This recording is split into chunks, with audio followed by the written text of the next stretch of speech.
அமெரிக்கால மார்ச் மாசம் spring season ஆரம்பிச்சிருக்கு. வெயிலும் நல்லா வந்திருக்கு. அடுத்து என்ன, விவசாய வேலையை ஆரம்பிச்சிட வேண்டியதுதான்.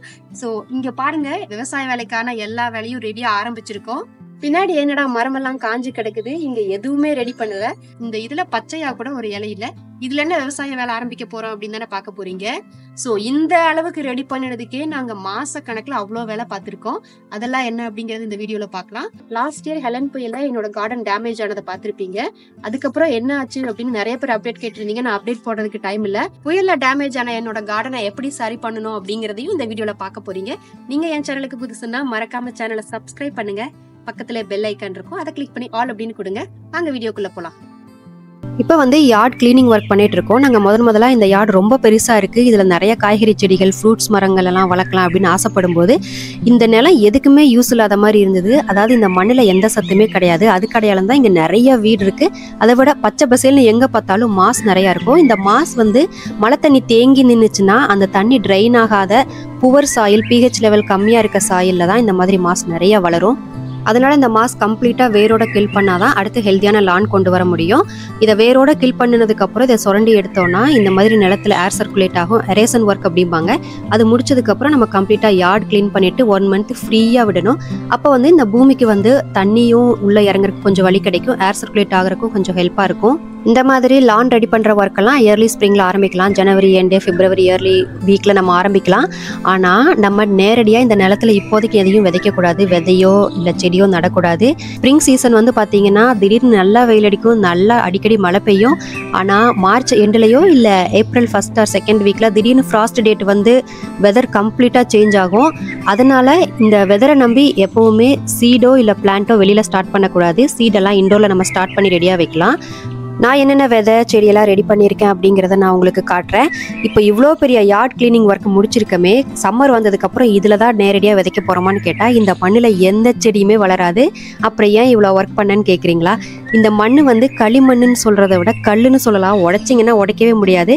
மழை தண்ணி பெஞ்சதுன்னா கொஞ்சம் கூட ட்ரைன் ஆகாது. அப்படி ஒரு ஹார்டான களிமண். பார்க்க தான் செம்மண். ஜார்ஜியா ஸ்டேட் நாங்கள் வரும்போது இது செம்மண் பூமி, இது ரெட் சாயில் நிறையா இருக்க ஸ்டேட் அப்படின்னாங்க. ஆனால் அது ரெட் சாயில்ன்றத விட ரெட் கிளேன்னு சொல்லலாம். ஏன்னா அந்த அளவுக்கு களிமண். இதில் நான் லாஸ்ட் இயர் சில செடியெல்லாம் ட்ரை பண்ணும்போது பார்த்தீங்கன்னா கொஞ்சம் கூட வளரவே இல்லை.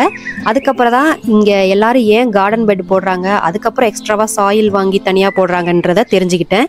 ஏன்னா அமெரிக்கா வந்த புதுசில் எனக்கும் ஆச்சரியமாக இருந்தது. எதுக்காக இந்த ஊரில் நம்ம ஊர் மாதிரி டைரெக்டாக மண்ணில் எதையுமே விதைக்காமல் எக்ஸ்ட்ராவாக ஒரு ரேஸ்டு பெட்டு, கார்டன் பெட்டு போட்டுட்டு அதுக்கப்புறம் தனியாக மண் வாங்கி செலவு பண்ணி பண்ணுறாங்கன்னு ஆச்சரியமாக இருந்தது. அந்த மாதிரி காய்கறி செடிகளுக்கு பெட் ஓகே. ஆனால் பெரிய பெரிய ஃப்ரூட் மரங்கள்லாம் வளர்க்கும் போது ஃப்ரூட் ட்ரீஸை கிரவுண்டில் தான் வச்சுட்டு இருக்காங்க. ஸோ நாங்களும் சில ஃப்ரூட் ட்ரீஸ் வாங்கிட்டு வந்திருக்கோம். எந்த மாதிரியெல்லாம் நட்டு வைக்க போகிறோம் அப்படிங்கிறத நான் உங்களுக்கு காட்டுறேன். நம்ம அமெரிக்காவில் எந்த ஸ்டேட்டில் இருக்கமோ அந்த ஸ்டேட்டுக்கு எந்தெந்த மாதிரி ஃப்ரூட்ஸ் வரும் அப்படிங்கிறது அந்த ஊரில் இருக்க லோக்கல் நர்சரி ஸ்டோர்ஸ்லேயும் கார்டன் ஷாப்பிங் சென்டர்ஸ்லேயும் கிடைக்குது.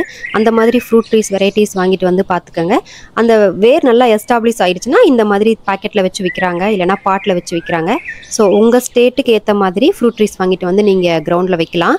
கிரவுண்டில் வைக்கிறதுக்கு முன்னாடி எவ்வளோ பெரிய வேர் இருக்கோ அந்த பாக்கெட் சைஸுக்கு குழி தோன்றதை விட 5 மடங்கு அதிகமான பெரிய குழி தோண்டணும். அதில் நம்ம கார்டன் சாயில் போட்டுட்டோம் அப்படின்னா இந்த ஃப்ரூட் ட்ரீஸோட வேறு நல்லா இன்னும் பரவறதுக்கு நல்லாவே ஹெல்ப்பாக இருக்கும். இந்த மரமெல்லாம் கிரவுண்டில் வைக்கிறதுக்கு ஸ்ப்ரிங் சீசன் கரெக்டாக இருக்கும். எந்த இடத்துல நல்ல வெயில் வருதோ அந்த இடமா பார்த்து வைங்க. காய்கறி செடிகளுக்கு லோ பட்ஜெட்டில் எப்படி ரைஸ்டு பெட் ரெடி பண்ணுறதுன்றதை பார்க்கலாம். இது ஹோம் டிப்போவில் கிடைக்குது. இந்த மாதிரி ரைஸ்டு பெட் பிளாக்ஸு. இது நடுவில் ஹோல் இருக்கிறத பார்த்து வாங்கணும். ஏன்னா அதில் ஏதாவது கொடி கட்டுறதுனா குச்சி வைக்கிறதுக்கு நல்லா ஈஸியாக இருக்கும். இங்கே இன்னொரு கல். ஒரு பெட்டுக்கு 4 கல் தேவைப்படும். 2 பிரிக்குக்கு நடுவில் ஒரு கட்டையை சொருகி விட்டுருங்க. நம்ம பெட்டு எவ்வளோ ஹைட்டுக்கு வேணுமோ அதுக்கேற்ற மாதிரி கட்டையை அதிகம் பண்ணி சொருகிட்டே போகலாம். இன்னும் ஹைட் வேணும்னா இன்னும் 2 பிளாக்ஸை மேலே வச்சு அதுக்கு மேலே இன்னும் 2 கட்டைகளை வச்சோன்னா இன்னும் ஹைட் அதிகமாயிரும். எல்லா செடிகளுக்கும் பெட்டு ரொம்ப ஹைட்டாக பண்ணணும்னு அவசியம் கிடையாது. கேரட்டு, பீட்ரூட் இந்த மாதிரி கிரவுண்ட் வெஜிடபிள்ஸ் நிறையா எடுக்கிறோம் அப்படின்னா இன்னும் கொஞ்சம் ஹைட் பண்ணிக்கலாம். ரொம்ப ஹைட் அதிகமாகும் போது என்ன ஆகும்னா நம்ம பெட்டில் நிறைய மண் ஃபில் பண்ணுற மாதிரி இருக்கும். இந்த இயர் எங்களுக்கு நிறைய மண் தேவைப்படுறதுனால நாங்கள் லோக்கலில் ஹோல்சேலில் மண் சேல் பண்ணுற இடத்துல போய் ஆர்டர் போட்டிருக்கோம். அவங்க வீட்டுக்கு டெலிவரி பண்ணிடுவாங்க. இந்த மண்ணில் காம்போஸ்ட் மன்யூர்னு எல்லாமே மிக்ஸ் ஆகிருக்கும். கார்டனுக்கு ரொம்ப ரொம்ப ஹெல்த்தியாக இருக்கும். இதில் ஒரே ஒரு பிரச்சனை என்னென்னா இவங்க நம்ம வீட்டு முன்னாடி கராஜ் ஏரியாவில் ஃப்ரண்ட்டில் டெலிவரி பண்ணிவிடுவாங்க. இதை நம்ம தான் பேக்யார்டுக்கு எடுத்துகிட்டு போகணும். கிட்டத்தட்ட வீல் பேரோ இல்லை வேகன் வச்சுருக்கோம் அப்படின்னா ஒரு நாள் ஃபுல்லாக 50 to 60 லோடு எடுத்துகிட்டு போகிற அளவுக்கு ஹோல் டேவும் வேலை இழுத்துரும். ஸோ இந்த மாதிரி தான் மண் ஆர்டர் பண்ணணும். இல்லை நமக்கு சின்ன லெவலில் தான் கார்டனிங் ஆரம்பிக்கிறோம் அப்படின்னா நம்ம ஸ்டோரில் பாக்கெட்டில் விற்கிறாங்கல்ல அந்த மண் வாங்கிட்டா போதும். அது ஒரு 10-20 பேக் இருந்தால் கூட நம்ம சின்ன லெவலில் கார்டனிங் பண்ணிடலாம். நாங்கள் கொஞ்சம் கொஞ்சமாக மண்ணை இங்கே கொண்டு வந்து பெட்டில் போட ஆரம்பிச்சிட்டோம். மண் போட்டதுக்கப்புறம் பெட்டு ஃபுல்லாக இந்த மாதிரி ஸ்ப்ரெட் பண்ணி விடணும்.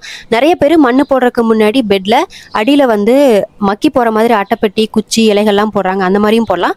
எங்கள் பெட்டு ஹைட்டு கம்மியாக இருக்கிறதுனால நம்ம தண்ணி ஊற்றும் போதும் மழை பெய்யும் போதும் இந்த சாயிலும் நேட்டிவ் சாயிலும் மிக்ஸ் ஆச்சுன்னா தண்ணி கொஞ்சம் ட்ரைன் ஆகிறதுக்கு வசதியாக இருக்கும். அதனால நான் எதுவுமே கீழே அட்டைப்பெட்டியை மக்கி போகிற மாதிரி எதுவும் போடலை. தேவைப்படுறவங்க நீங்கள் போட்டுக்கலாம். சைடில் கொஞ்சம் கேப் இருந்ததுனால இந்த மாதிரி மண்ணால் போட்டு கவர் பண்ணிட்டு இருக்கேன். நம்ம வாங்கிட்டு வந்த மண்ணை இந்த மாதிரி பெட்டு ஃபுல்லாக நல்லா ஸ்ப்ரெட் பண்ணிட்டோம். இந்த சீசனுக்கு போட வேண்டிய விதைகளை நம்ம நேரடியாகவே இந்த மண்ணில் விதைக்கலாம். கீரை, லெட்யூஸ், பட்டாணி, கேரட், பீட்ரூட் இதெல்லாம் இந்த சீசனுக்கு நல்லாவே வரும். இந்த பெட்டில் நான் சின்ன செடியாக தெரியுது பாருங்கள். இதெல்லாம் வந்து பட்டாணி போட்டிருந்தேன். ஒரு 2 வீக்ஸ்லேயே நல்லா வளர்ந்துருச்சு. இங்கே பக்கத்துலேயே நான் லெட்யூஸ் விதைகளை விதைச்சிட்டு இருக்கேன். எந்த செடி வளர்த்தினாலும் நம்ம அதோட எனிமி பிளான்ட் எது, கம்பேனியன் பிளான்ட் எது அப்படின்னு தெரிஞ்சுட்டு வளர்த்தனோன்னா செடி வளர்த்துறதுக்கான நல்ல பெனிஃபிட் கிடைக்கும். நான் இப்போ பட்டாணி எப்படி வீட்லேயே ஆரம்பித்தேன் அப்படிங்கிறத காட்டுறேன். சமையலுக்காக காஞ்ச பட்டாணி வாங்குவோல, அதை ஒரு 2 நாள் தண்ணியில் ஊற போட்டுருங்க. இப்படி பண்ணுறதுனால அது சீக்கிரமாகவே முளைக்க ஆரம்பிச்சிடும். அந்த மாதிரி முளைக்க ஆரம்பிச்சதுக்கப்புறம் மண்ணில் புதைச்சி வச்சோன்னா ஒரு 2 வாரத்தில் செடி மேலே வளர ஆரம்பிச்சிடும். பட்டாணி ரொம்ப ஃபாஸ்ட்டாக வளரும். அதே மாதிரி அதுக்கு கொடி கட்டணும். அதுக்காக ஹெவியாலாம் கம்பி கட்ட வேண்டியதில்லை. ரொம்ப ரொம்ப லைட் வெயிட்டான செடி. நான் ட்ரெலிஸ் கட்டுறதுக்காக பழைய டென்னிஸ் நெட்டு அப்புறம் கார்டன் ஸ்டேக்ஸ் தான் யூஸ் பண்ணியிருக்கேன். பெரிய ஸ்ட்ராங்கான கொடியெல்லாம் கட்ட போறது இல்லை இந்த செடிக்கு. இந்த சீசன்ல கேபேஜ் ரொம்ப ஈஸியாக வளர்க்கலாம். இதுக்காக நீங்க விதையெல்லாம் வாங்கணும்னு அவசியம் கிடையாது. நம்ம சமையலுக்கு வாங்கிட்டு வர கேபேஜ்ல இந்த பாட்டம் நம்ம எப்படி யூஸ் பண்ண போறது இல்லை. இதை வச்சே நம்ம செடி வளர்க்க முடியும். இந்த கோஸோட கீழ்ப்பகுதி மட்டும் தண்ணியில படுற மாதிரி வச்சோம்னா ஒரு 2 வாரம் இல்ல 3 வாரத்துல இதுல வேர் வர ஆரம்பிச்சிடும். நல்ல வெளிச்சமான இடத்துல வச்சுட்டு வாரத்துக்கு ஒரு தடவை தண்ணியை மாற்றணும். இதுல புதுசா ரூட் வரும்போது சின்ன சின்ன இலைகள் வளரதையும் நம்ம பார்க்க முடியும். நல்ல ரூட் வந்ததுக்கு அப்புறம் இலையெல்லாம் அழுக ஆரம்பிக்கும் தண்ணியில இருக்கிறதுனால. அதுதான் கரெக்டான டைம். அதை நம்ம நேரடியா மண்ணில் மாத்திடலாம். பெட்ல மாத்தினதுக்கு அப்புறம் முதல் மாசம் இந்த சைஸ்லயும் அடுத்த 2வது மாசம் கேபேஜ் இந்த அளவுக்கும் பெருசா வளர்ந்துருந்தது. பக்கத்துல போட்டிருக்க செடிகளை பத்தின அப்டேட்டை நான் அடுத்த வீடியோல தரேன். லாஸ்ட் இயர் எங்க கார்டன் வீடியோ பார்த்தவங்களுக்கு தெரியும், நிறைய செடி வச்சிருந்தோம். அதுல பாதி ஹெலன் புயல்ல டேமேஜ் ஆயிடுச்சு. அது போக வின்டர் வரும்போது ஸ்னோவில் பாட்டு மற்ற செடியெல்லாம் சாகாம இருக்கணும் அப்படின்னா ஸோ அந்த செடிகளை காப்பாத்துறதுக்காக எல்லாரும் யூஎஸ்லயும் சரி மற்ற கோல்டு கண்ட்ரீஸ்லயும் 6 மாசம் செடியை வந்து இண்டோர் கொண்டு போயிடுவாங்க. நாங்க அந்த மாதிரி கராஜ்ல க்ரோ லைட் வச்சு மற்ற செடியெல்லாம் சேவ் பண்ணியிருந்தோம். ஸ்ப்ரிங்ல எப்பெல்லாம் வெயில் வருதோ அப்போ வந்து இந்த செடியை இந்த மாதிரி வெளியே எடுத்து வச்சுட்டு நைட்டு குளிராகும் போது திருப்பி இண்டோர் கொண்டு போயிடுவோம். அடுத்த 3 மாசம் இதே ப்ராசஸ் தான் ஓடிட்டு இருக்க போகுது. இந்த க்ரோ லைட் இருக்கிறதுனால வின்டர் டைம்ல செடிக்கு தேவையான லைட்டும் ஹீட்டும் கிடைச்சிரும். இதனால செடி கொஞ்ச நாளைக்கு சர்வைவ் ஆகும். ஸோ நம்ம அடுத்து சம்மர்ல வெளியே கொண்டு போற வரைக்கும் இந்த லைட் தான் ரொம்ப ரொம்ப ஹெல்ப்பா இருக்கும். இந்த லைட் நான் அமேசான்ல தான் ஆர்டர் பண்ணேன். இது வந்து ஃபிளெக்சிபிளா இருக்கும். நம்ம எந்த சைடு வேணாலும் திருப்பிக்கலாம், ஹைட் அட்ஜஸ்ட் பண்ணிக்கலாம். நல்லா ஃபிளெக்சிபிளா இருக்கிறது மட்டும் இல்லாம இந்த டைம்ல நம்ம சீட் ஸ்டார்ட் பண்றதுக்கும் இந்த லைட்டை யூஸ் பண்ணலாம். சில விதைகள் கிச்சன்லயே நமக்கு கிடைச்சிரும். தக்காளி, மிளகா, பெல் பெப்பர், மற்ற காய்கறிகள்லாம் நம்ம சமையலுக்கு யூஸ் பண்ணிட்டு மீதி விதையை தூக்கி போட்டாலே வந்துடும். சில விதைகள் மட்டும் நம்ம ஸ்டோர்ல வாங்குற மாதிரி இருக்கும். தக்காளி, மிளகா, கேப்சிகம், பம்கின், ஸ்குவாஷ் இந்த மாதிரி விதைகளை நான் கிச்சன்ல இருந்தே ஆரம்பிச்சேன். நல்லாவே வளர்ந்துருக்கு. கேரட், பீட்ரூட் இந்த மாதிரி விதைகள் மட்டும் ஸ்டோர்ல வாங்கியிருக்கேன். சீட் ஸ்டார்டிங் மிக்ஸ்னு ஒரு சாயில் கிடைக்கும். நம்ம அந்த சாயிலும் யூஸ் பண்ணலாம், இல்லைனா பாட்டிங் மிக்ஸ் கூட யூஸ் பண்ணலாம். பெரிய கிட்லாம் வாங்கணும்னு அவசியம் கிடையாது. நம்ம வீட்டில் சாதாரணமாக கிடைக்கக்கூடிய இந்த எக் பாக்ஸ் யூஸ் பண்ணி கூட நம்ம சீட் ஸ்டார்ட் பண்ணலாம். இதுவே ஸ்டார்டிங் கிட் மாதிரி நமக்கு கிடைச்சிரும். விதை வளர்ந்து பெருசானதுக்கு அப்புறம் ஈஸியா இந்த மாதிரி பெரிய பாட்டில் நம்ம மாத்திக்கலாம். நம்ம வீட்டில் எந்த செடி வளர்க்குறதா இருந்தாலும் கிச்சன்ல இருந்து ஆரம்பிச்சு பாருங்க. எந்த விதையா இருந்தாலும் ஒரு நாள் ஊற போட்டுட்டு வளர்க்க ஆரம்பிச்சிங்கன்னா ரொம்ப ஃபாஸ்டா சீக்கிரமா வளரும். வளர செடியும் நல்லா ஹெல்த்தியா வளர ஆரம்பிக்கும். நமக்கும் நிறைய டைம் சேவ் ஆகும். செடி வளர்றதுக்கும் சம்மர் சீசன் வரதுக்கும் கரெக்டா இருக்கும். அப்ப நம்ம பெட்ல வைக்கும்போது பெரிய செடியாவே வச்சிருவோம். நம்ம ஈல்டும் ரொம்ப நல்லா எடுக்க போறோம். ஸோ இந்த அடுத்தடுத்த வீடியோவோட அப்டேட் எல்லாம் மிஸ் பண்ணாம பார்க்க பெல் ஐக்கனை கிளிக் பண்ணி வச்சுக்கோங்க. கிளைம்பிங் பிளான்ட்டுக்காக நாங்கள் ட்ரெலிஸ் வந்து இந்த மாதிரி பாலிஸ்டர் நெட்டில் தான் கட்டியிருந்தோம். ரொம்ப நல்லாவே ஈல்டு எடுத்தோம். பார்க்கவும் ரொம்ப நல்லா இருந்தது. ஆனால் ஹெலன் புயல் வந்ததுக்கப்புறம் அப்படியே எல்லாமே சாஞ்சிடுச்சு. சாஞ்சதுக்கப்புறம் அதை க்ளீன் பண்ணி கம்ப்ளீட்டாக மாற்றுறதுக்கே நிறைய டைம் எடுத்தது. எந்த அளவுக்கு புயல் வந்து இந்த கொடியெல்லாம் சாச்சிருச்சுன்னு பாருங்கள். அதனால தான் நாங்கள் இந்த இயர் வந்து பர்மனெண்ட்டாக ஒரு ட்ரெலிஸ் போடலாம் அப்படின்னு கேட்டில் பேனல் வாங்க போகிறோம். அதோட அப்டேட்டு நீங்கள் நெக்ஸ்ட் வீடியோவில் பார்ப்பீங்க. லக்கிலி இந்த மாதிரி புயலெல்லாம் எங்களுக்கு ரொம்ப ரேராக தான் வந்தது. அதுவும் லாஸ்ட் இயர் வந்த புயல் வந்து ஓரளவுக்கு ஃபால் சீசனுக்கு அப்புறம் தான் வந்தது. செடியும் கொடியும் நிறைய டேமேஜ் ஆயிருந்தது. ஆனால் நிறைய ஹார்வெஸ்ட் பண்ணி முடிச்சிருந்தோம். ஆனால் இதை க்ளீன் பண்ணுறது தான் ரொம்ப பெரிய வேலையாக போயிருந்தது. ஏன்னா கொடியும் ட்ரெல்லிஸோ இல்லை ஃபென்ஸ் மேலே சாஞ்சது பிரச்சனை இல்லை.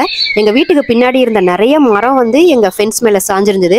அதையெல்லாம் அறுத்து எடுக்கிறதுக்காக மெஷின் கொண்டு வந்து அந்த ஒர்க் பண்ண வேண்டியதாக இருந்தது. ரொம்ப பெரிய வேலை வச்சிருச்சு இந்த புயல் லாஸ்ட் டைம் எங்களுக்கு. அது மட்டும் இல்லாமல் இந்த கொடியெல்லாம் அந்த நெட்டில் போய் நல்லா சிக்கு விழுந்துருச்சு. ஸோ செகண்ட் இயர் நாங்கள் இதை ரீயூஸ் பண்ண முடியாத மாதிரி பண்ணிடுச்சு. அப்படி இல்லைன்னா நம்ம ஃபால் டைமில் இந்த செடியை அழகாக கட் பண்ணி எடுத்துருக்கலாம். புயல் மட்டும் வராமல் இருந்தால் இவ்வளோ பெரிய வேலை வச்சிருக்காது. இந்த கொடியில் பீர்க்கங்காய் அவரைக்காய் விதைக்காக விட்டுருந்தோம். அதையெல்லாம் கலெக்ட் பண்ணி வச்சிருக்கேன். இந்த இயர் நம்ம கார்டனுக்காக யூஸ் பண்ணிக்கலான்னு. பீர்க்கங்காவில் விதை எடுத்ததுக்கப்புறம் இந்த மாதிரி நார் இருக்குது. ஸோ நான் சின்ன வயசில் கேள்விப்பட்டிருக்கேன் இந்த நாரை வந்து ரீயூஸ் பண்ணுவாங்க ஈகோ ஃப்ரெண்ட்லியாக அப்படின்னு. அது என்ன மாதிரி யூஸ் ஆகும் அப்படிங்கிறத நீங்கள் மறக்காமல் கமெண்ட்டில் சொல்லுங்கள். ஸோ நிறைய பேருக்கு அது யூஸ்ஃபுல்லாக இருக்கும். இப்போ யார்டு எப்படி க்ளீன் பண்ணுறாங்க அப்படிங்கிறத பார்த்துடலாம்.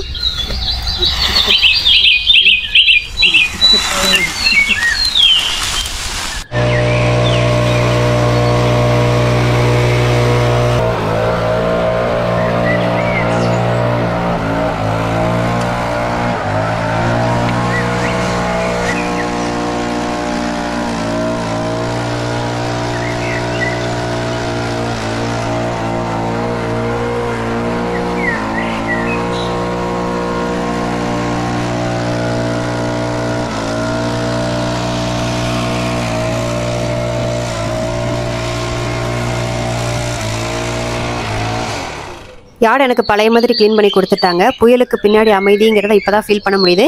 வீட்டுக்கு பின்னாடி நிறைய பைன் மரம் இருக்கிறதுனால அதுலேருந்து பைன் ஹில்ஸ் நிறைய விழுகும் ஃபால் டைமில். ஸோ இந்த பைன் மல்ச்சவே நாங்கள் ஃப்ரீயாக யூஸ் பண்ணிகிட்ருக்கோம். ஸ்டோரில் காசு கொடுத்து வாங்க வேண்டியதில்லை. பைன் ஸ்டா நாங்கள் கலெக்ட் பண்ணுறத ஃப்ரூட்ஸ் ட்ரீக்கும் வெஜிடபிள் பிளான்ட்டை சுற்றியும் நம்ம வீட் கண்ட்ரோலுக்காகவும், வெயில் காலத்தில் ஈரத்தை தக்க வைக்கிறதுக்கும், குளிர்காலத்தில் வந்து இந்த லேண்டோட ஹீட்டை தக்க வைக்கிறதுக்கும் பைன் ஸ்டாவ் நிறையா போட்டோன்னா அதுவே பெஸ்ட்டு மல்ச்சாக இருக்கும். ஆர்கானிக்காக யூஸ் பண்ண மாதிரியும் இருக்கும்.